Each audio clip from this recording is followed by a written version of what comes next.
하나님이 들으시는 기도라는 제목으로 말씀의 은혜를 나누겠습니다. 우리가 복음을 전할 때 흔히 하나님이 당신의 문제를 해결해 주십니다 하고 이렇게 하나님을 소개합니다. 전도를 받아서 교회에 나오게 되면 기도하면 하나님이 여러분의 문제를 해결해 주신다는 말을 또한 우리는 듣습니다. 저는 세가족 공부를 할 때 처음 나온 분들에게 하나님을 아는 길을 가르쳐 드립니다.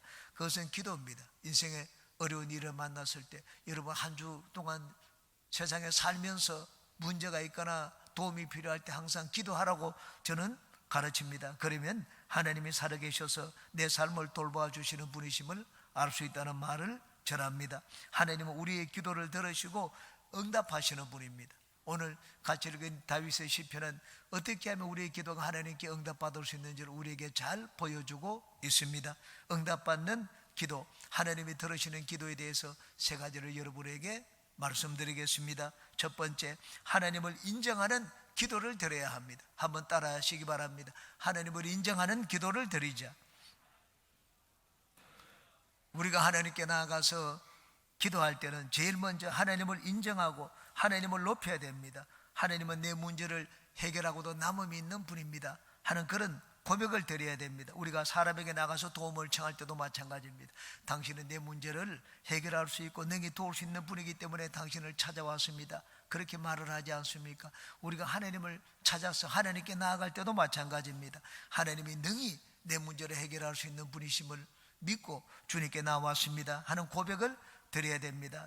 여기 다윗이 8절에서 한 말씀을 들어보시기 바랍니다. 주여, 신들 중에 주와 같은 자 없사오며 주의 행하심과 같은 일도 없나이다. 주님같이 선하신 분이 없고 주님이 행하신 것 같은 그런 놀라운 일을 행하신 분이 세상에는 없다고 고백을 했습니다. 하나님을 최고로 높였습니다. 10절도 보시기 바랍니다. 무릇 주는 위대하사 기이한 일들을 행하시오니 주만이 하나님이시니이다. 하나님 앞에 다른 신이 없다는 말입니다. 세상에 경배할 다른 존재가 없다고 고백했습니다. 다윗은 하나님을 최고로 높였습니다. 이것이 바로 하나님께 나아가는 자가 가져야 될 기본적인 마음의 자세입니다. 그러므로 우리는 기도할 때 제일 먼저 마땅히 하나님을 인정하고 하나님을 높여야 됩니다. 세상을 지으신 전능하신 하나님을 우리는 찬양해야 됩니다. 그리고 목자가 되시는 하나님, 우리를 사랑으로 돌보시는 하나님을 인정해야 됩니다. 하나님은 세상의 인권보다 뛰어나며 세상의 어떤 지혜자보다 뛰어나며 세상의 어떤 신보다도 뛰어남을 우리는 인정하고 고백해야 됩니다. 제가 저희 아이들이 대학교 다닐 때 일입니다. 아이들이 가끔씩 저한테 묻습니다. 아빠 돈이 많습니까? 그래, 아빠는 돈이 많다. 은행에 있는 돈이 다 아빠 돈이다. 그렇게 얘기를 합니다. 한 번은 저희 아들이 저한테 돈을 좀 달라고 했습니다. 그래서 제가 말을 했습니다. 아빠는 돈이 없다. 아이가 깜짝 놀라더라고요. 아빠, 은행에 있는 돈이 다 아빠 돈은 아니에요? 그 말을 듣고 난 다음에 저는 감동을 받았습니다. 그래서 돈을 주었던 적이 있습니다. 여러분, 믿음이 무엇입니까? 믿음은 하나님을 하나님으로 인정하는 것입니다. 여러분, 사람도 인정하면 기분이 좋아집니다.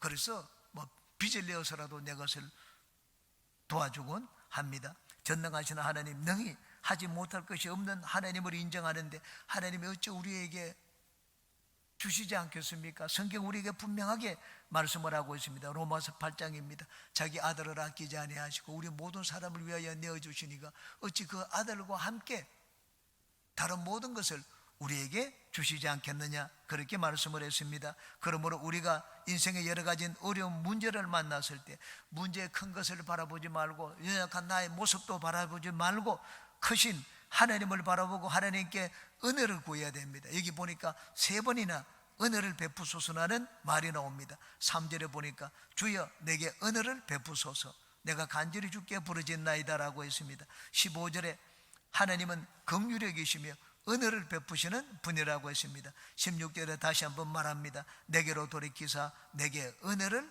베푸소서.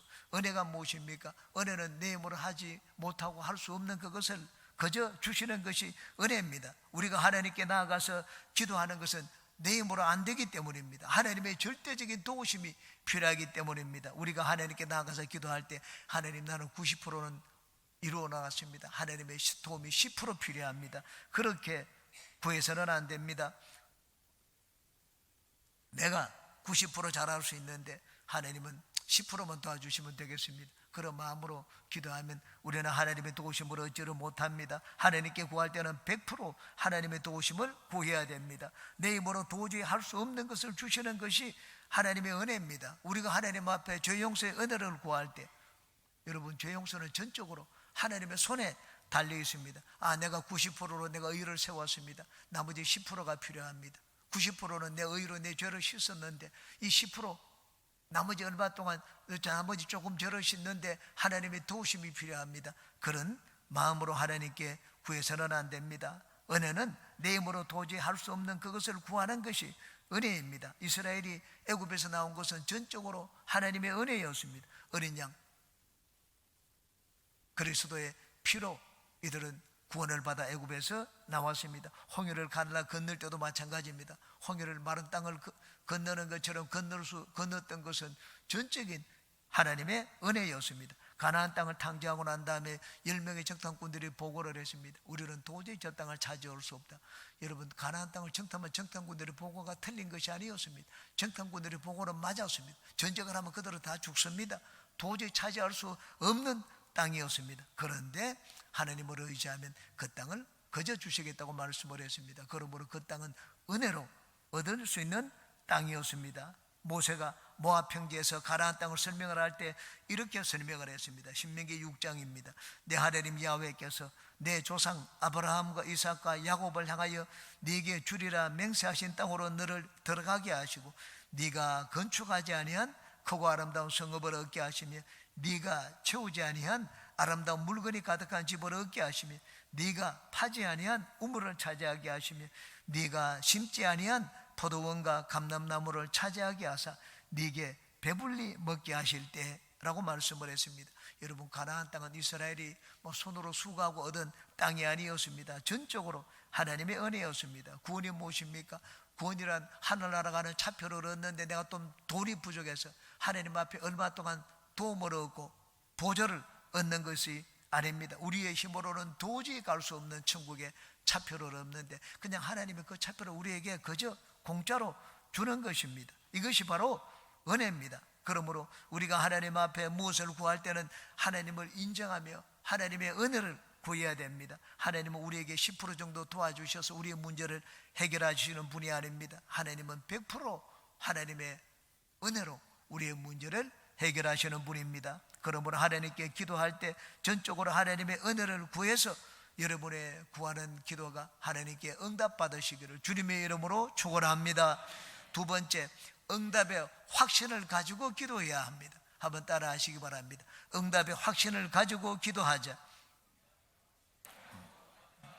내 기도가 하나님 앞에 응답받는데 하나님께는 문제가 없습니다. 하나님은 내 문제를 해결할 만한 모든 능력을 가지고 계십니다.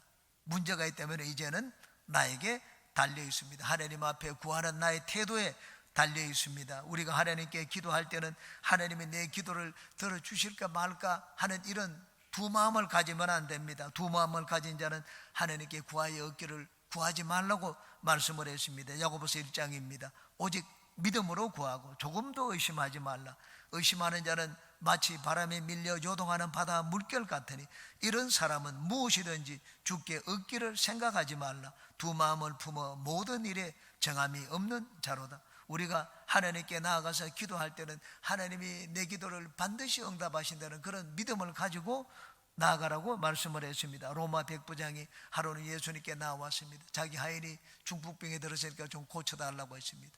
예수님이 그 말씀을 듣고 난 다음에 가자, 내가 고쳐주겠다. 예수님이 일어나셨습니다. 그런데 이 로마 백부장이 예수님을 말렸습니다. 그리고는 이렇게 말을 했습니다. 마태복음 8장입니다. 백부장이 대답하여 이르되 주여, 내 집에 들어오심을 나는 감당하지 못하게 사오니 다만 말씀으로만 하옵소서. 그러면 내 한이 낫게 사옵나이다. 나도 남의 수하에 있는 사람이요 내 아래에도 군사가 있으니 이들을 가라 하면 가고 저들을 오라 하면 오고 내 종들을 이것을 하라 하면 하나이다. 예수님이 이 말씀을 듣고는 놀랐습니다. 그리고는 무리들을 둘러보고 말씀을 하시기를 내가 이스라엘에서 이만한 믿음을 보지 못하였노라. 그렇게 말씀을 했습니다. 로마 백부장은 하나님을 믿는 자가 아니었습니다. 회당 예배를 드리는 자도 아니었습니다. 그런데 예수님이 말씀만 하시면 내 하인은 멀리 떨어져 있지만 그냥 난단다. 이런 믿음을 가지고 확신을 가지고 예수님 앞에 나왔습니다. 그 말을 듣고는 예수님의 백부장에게 말씀을 했습니다. 가라, 내 믿은 대로 될지어다. 그렇게 말씀을 하시니 그 하인이 바로 그 즉시로 나왔습니다. 그러므로 우리가 주님 앞에 무엇을 구할 때는 좋으신 하나님, 능력이 많으신 하나님, 하나님이 내 기도를 들으시고는 반드시 응답을 하신다 하는 그런 확신을 가지고 구해야 됩니다. 기도 응답의 확신을 가지고 위해서는 우리가 세 가지를 마음에 두어야 됩니다. 첫 번째는 응답하시는 하나님에 대한 체험이 있어야 됩니다. 체험을 부릅니다. 이게 다윗은 하나님께 기도할 때 기도 응답의 확신을 가지고 기도했습니다. 7절에 나의 환난 날에 내가 주께 부르짖으리니 주께서 응답하시리이다. 이 다윗은 인생의 어려움을 많이 당했습니다. 그런데 하나님이 자기를 건지시는 체험도 또한 많이 했습니다. 곰의 입에서 건져내는 체험을 했고, 골리앗을 물리치는 체험을 했고, 다윗은 어려움 가운데, 공경 가운데 하나님을 찾자 하나님이 건지시는 체험을 많이 했습니다. 그러므로 내 환난 날에 나는 하나님께 부르짖겠다. 하나님은 반드시 나의 기도를 듣고 건진다는 그런 고백을 했습니다. 여러분, 체험을 부릅니다. 한번 기도 응답을 한 체험이 있는 자는 문제가 생기면 다른 곳을 찾지 않습니다. 사람을 찾지 않습니다. 하나님께 나아가서 엎드려 하나님께 기도합니다. 왜냐하면 하나님의 맛을 보았기 때문입니다. 제가 처음 예수님을 믿을 때 1년이 되지 않아서 하루에 1시간 기도하게 되었습니다. 목사님이 평소에 늘 말씀을 하셨습니다. 평신도는 하루에 1시간, 주의 종은 하루에 3시간 기도해야 된다는 말씀을 했습니다. 저는 그 말씀을 듣고 의무적으로 기도해서 1년이 지난 뒤에 하루 1시간 기도하게 된 것이 아닙니다. 기도 응답의 체험을 했습니다. 기도 응답을 체험하는 기도가 너무 재미있었습니다. 문제가 있으면 기도했습니다. 문제가 있으면 기도하다 보니 1년이 지나니까 하루 1시간 기도하게 되었습니다. 체험을 부릅니다. 그러므로 여러분은 기도 응답의 체험을 많이 하시기 바랍니다. 체험적인 신앙인이 되시기 바랍니다. 하나님께 나아갈 때는 하나님은 반드시 기도를 들으시고 응답을 하신다 하는 그런 믿음의 확신을 갖는 모든 분들이 되시기 바랍니다. 기도 응답의 확신을 갖기 위해서는 두 번째로 기도하게 하시는 하나님을 믿어야 됩니다. 기도하게 하시는 하나님, 내가 기도하는 것이 아닙니다. 하나님이 기도하게 만드셨습니다. 여러분, 내 신앙을 이끄는 주체는 하나님입니다. 신앙생활이라는 것은 내가 주님의 손을 붙들고 가는 것이 아니라 주님이 내 손을 잡고 가는 것입니다. 오늘 우리가 주님 앞에 나온 것도 사실은 내가 나온 것이 아닙니다. 주님이 나를 부르셨기 때문에 오늘 우리는 다 주님 앞에 나왔습니다. 주님이 내 마음을 주장하시고 교회 갈 마음을 주시고 또 발걸음을 인도하여 주님 앞으로 인도하셨기 때문에 우리가 주님 앞에 나올 수가 있었습니다. 마귀가 방해하면 어떻습니까? 마귀가 방해하면 우리는 주님 앞에 나올 수가 없습니다. 마귀의 모든 방해를 하나님이 물리치고 다 막아주셨습니다. 우리 마음을 지켜주시고 우리 발걸음을 인도하셨기 때문에 우리가 오늘 주님 앞에 나와서 예배를 드리고 있는 것입니다. 우리가 기도하는 것도 마찬가지입니다. 하나님이 기도하도록 하지 않으셨으면 하나님께 기도할 자가 없습니다. 기도는 사실 내가 하는 것처럼 보이지만 내가 하는 것이 아닙니다. 내 안에 성령께서 기도를 시키시는 것입니다. 로마서 8장입니다. 이와 같이 성령도 우리의 연약함을 도우시나니 우리는 마땅히 빌바를 알지 못하나 오직 성령이 말할 수 없는 탄식으로 우리를 위하여 친히 간구하시느니라고 말씀을 했습니다. 우리를 통하여 내 안에 기도하게 만드시는 분은 하나님입니다. 하나님이 왜 기도하게 만드십니까? 기도를 통하여 우리에게 들으시고 우리에게 좋은 선물을 주시기 위해서입니다. 그러므로 기도할 때는 여러분이 굳센 의지를 가지고 기도한다고 생각하지 마십시오. 하나님이 기도하게 하시는 것은 나에게 선물을 주시기 위해서구나. 항상 기도할 때는 하나님을 생각하시기 바랍니다. 그러므로 기도할 마음이 들 때는 주저주저 하지 마십시오. 기도하는 마음이 들 때는 하나님이 나에게 선물 주신다는 그런 이 확신을 가지고 주님 앞에 나가서 주저하지 말고 기도하는 여러분 되시기 바랍니다. 세 번째, 기도 응답의 확신을 갖기 위해서는 성령으로 충만해야 됩니다. 우리에게 담대함과 확신을 주시는 분은 성령입니다. 성령은 우리가 하나님 앞에 기도할 때 담대함을 주십니다. 야, 너 기도하는 것 응답받는다.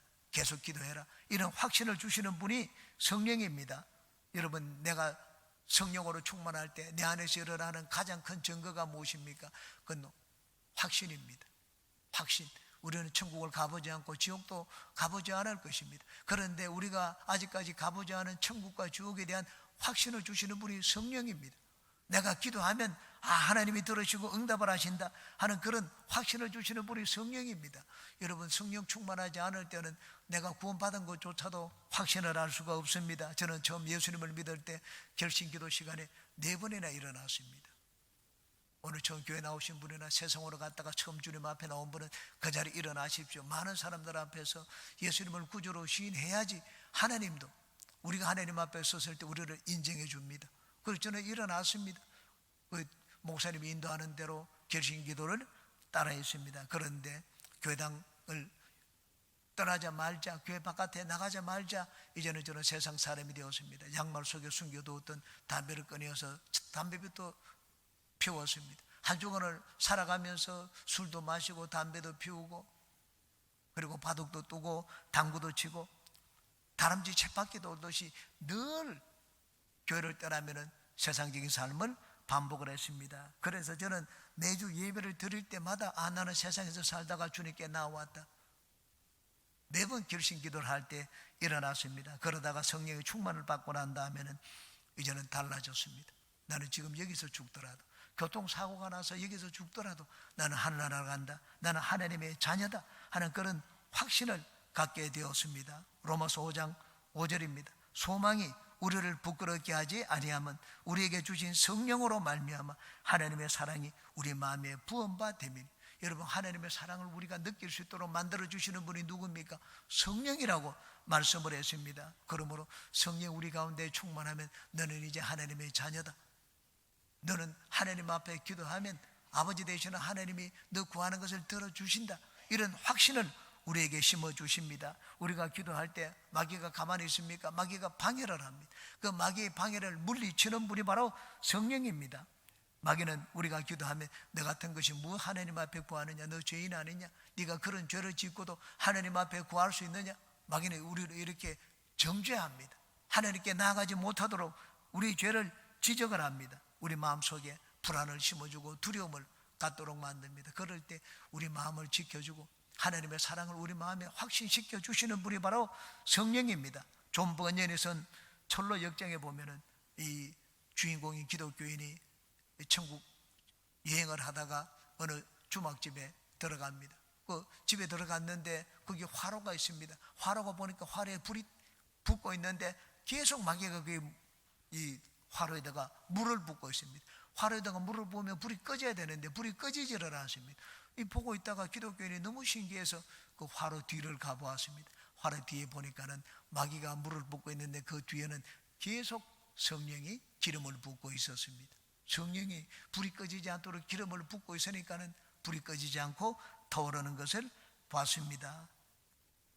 하나님을 향하여 가지고 있는 우리 믿음의 불이 꺼지지 않도록 계속 지켜주시고 활활 타오도록 만들어주시는 분이 바로 성령입니다. 그러므로 여러분은 늘 성령으로 충만하여 담대한 믿음으로 하나님께 구하여 얻는 모든 분들이 되시기를 주님의 이름으로 축원합니다. 세 번째, 부르짖는 기도를 드려야 합니다. 한번 따라 하시기 바랍니다. 부르짖는 기도를 드리자.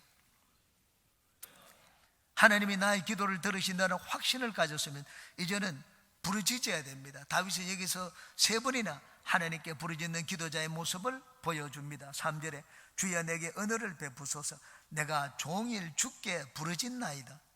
5절에 주께 부르짖는 자에게는 인자하심이 구하니이다. 7절에 나의 환난 날에 내가 부르짖으리니 주께서 내게 응답하시리이다. 여러분, 부르짖는다는 것은 단순히 이 목소리의 크기를 말하지 않습니다. 하나님을 찾는 마음의 크기를 말합니다. 우리는 구약의 한나 이야기를 합니다. 한나는 브릿나에게 조롱을 받았습니다. 멸시를 당했습니다. 그 마음이 애통하고 찢어졌습니다. 성전을 찾았습니다. 남편의 사랑도 거절했습니다. 하나님이 나에게 자녀를 주시지 않으면 성전에서 내려가지 않겠다고 했습니다. 얼마나 애통하며 기도했는지 참 그 모습이 실성한 사람, 술 마신, 술 취한 사람 같았습니다. 엘리 제사장이 그 모습을 보고는 이 한나에게 다가왔습니다. 어디서 술을 마시고 있느냐, 술을 끊어라, 독주를 끊어라, 그렇게 얘기를 했습니다. 한나가 제사장에게 대답을 했습니다. 여종은 술이 취한 것이 아닙니다. 내 마음이 너무나 분통하고 원통하고 애통해서 마음이 찢어져서 술 취한 사람처럼 보였을 뿐입니다. 자녀를 갖지 못한 것 때문에 원통하고 격분함이 많아서 그렇다고 했습니다. 엘리제 사장은 한나의 그 마음의 소리를 들었습니다. 그리고는 하나님이 너희 기도를 들었으니 내려가라, 평안히 가라고 했습니다. 애통하는 기도, 부르짖는 기도는 단순히 목소리가 큰 기도를 말하지 않습니다. 마음이 찢어지는 기도를 말합니다. 한나는 너무나 마음이 찢어져서 입술은 움직이는데 소리는 들리지 않았습니다. 그런데 하나님은 한나의 그 마음의 소리를 들었습니다. 그리고는 응답을 주셨습니다. 저는 이 한나의 기도를 잘 이해합니다. 왜? 제가 그런 기도를 드려보았기 때문입니다. 평신도 때 일입니다. 한 번은 기도원, 성령 대망회 때 기도원에 참석을 해서 기도를 했습니다. 당시 강사님이 유재필 목사님이었습니다. 이 시간 여러분이 기도할 때 목소리가 하늘 보좌에 닿아야 된다. 하나님은 여러분 목소리가 하늘 보좌에 닿는 기도만 들어주신다, 그렇게 말씀을 하셨습니다. 저는 당시에 금식을 했기 때문에 이미 목이 다 쉴 대로 쉬어 있었습니다. 그런데 그 강사님의 그 말씀을 듣자 저는 기도 응답을 받기 위해서 내 목소리가 하늘에 닿도록 부르짖었습니다. 아무리 소리를 질러도 소리가 나오지 않을 정도였습니다. 그런데 내 목소리가 하나님의 보좌에 닿아야지 기도 응답을 받는다는 얘기를 듣고 진짜 마음이 찢어지도록 기도했습니다. 눈물이 흘러났습니다. 왜? 소리를 지르는데 소리가 나오지 않았기 때문입니다. 그런데 저는 그날 제가 지금까지 성령의 충만함을 체험한 것 중에 최고로 강력한 성령의 불을 받았던 기억이 납니다. 부르짖으라는 말은 단순히 목소리의 크기를 말하지 않습니다. 여러분의 마음의 소리의 크기를 말합니다. 여러분의 기도가 애통하고 부르짖는 기도가 되어야지 우리의 기도는 하나님의 보좌에 상달되고 하나님 앞에 응답을 받을 수가 있습니다. 그리고 부르짖을 때는 끈질기게 부르짖어야 됩니다. 3절을 보시기 바랍니다. 주여 내게 은혜를 베푸소서, 내가 종일 주께 부르짖나이다 라고 했습니다. 이 정도 구해선이 되지 않았느냐, 오전에 충분히 기도하지 않았느냐, 그렇게 말을 하지 않았습니다. 하루 종일 부르짖었다고 했습니다. 기도는 끈질겨야 됩니다. 하나님이 응답을 주실 때까지 기도해야 됩니다. 여러분 부르짖는 기도, 이 끈질긴 기도 하나님이 다 기억하고 하나님이 들어주십니다. 그러므로 여러분이 기도할 때는 포기하지 말고 응답을 주실 때까지 끈질기게 기도하는 여러분 되시기 바랍니다. 여기 특히 환난 날에 부르짖으라고 했습니다. 7절에 나의 환난 날에 내가 부르짖으리니 주께서 내게 응답하시리이다. 환난 날이 어떤 때입니까? 절망의 때입니다. 절망의 시간입니다. 환난 날에 부르짖으라는 말은 절망적일 때, 너희가 절망적일 때 하나님을 찾아라는 말입니다. 하나님을 믿는 자는 포기하면 안 됩니다. 절망 가운데 주저앉지 말라는 말입니다. 하나님을 믿는 자는 어떤 절망 가운데도 끝까지 소망을 가져야 합니다. 내가 어려움을 당하면 사람들은 다 나를 멀리합니다. 가까운 형제라도 내가 가난하면 나를 떠나갑니다. 좋을 때 친구이지 어려움을 당하면 그렇지 않습니다. 내가 환난을 당할 때 사람들은 다 하나둘씩 나를 떠나갑니다. 나를 멀리합니다. 하나님은 그렇지 않습니다. 환난 날에 하나님께 부르짖으라고 했습니다. 사람을 부르면 사람은 다 등을 돌리지만 하나님을 부르면 하나님은 우리에게 등을 돌리지 않습니다. 요셉의 이야기를 잘 알지 않습니까? 종으로 팔려갈 때 요셉은 하나님을 잊지 않았습니다. 형제들은 다 자기를 버렸습니다. 요셉은 하나님을 찾았습니다. 억울한 누명을 쓰고 감옥을 갈 때도 요셉은 하나님을 찾았습니다. 하나님이 요셉을 잊지 않았습니다. 더 이상 인생의 소망이 없이 가장 밑바닥에 내려갔을 때도 요셉은 하나님을 찾고 하나님은 요셉에게 등을 돌리지 않았습니다. 하나님을 찾고 부르면 항상 하나님은 우리에게 나타나십니다. 요셉의 기도를 들으시고 요셉을 환난 가운데서 건져주시고 마침내는 어릴 때 요셉에게 주셨던 그 꿈을 이루어 주셨습니다. 그러므로 어려움과 환난을 만난 분들은 오직 하나님께 소망을 두고 하나님께 부르짖어 구원의 은혜를 체험하는 우리 모두가 되시기를 주님의 이름으로 축원합니다.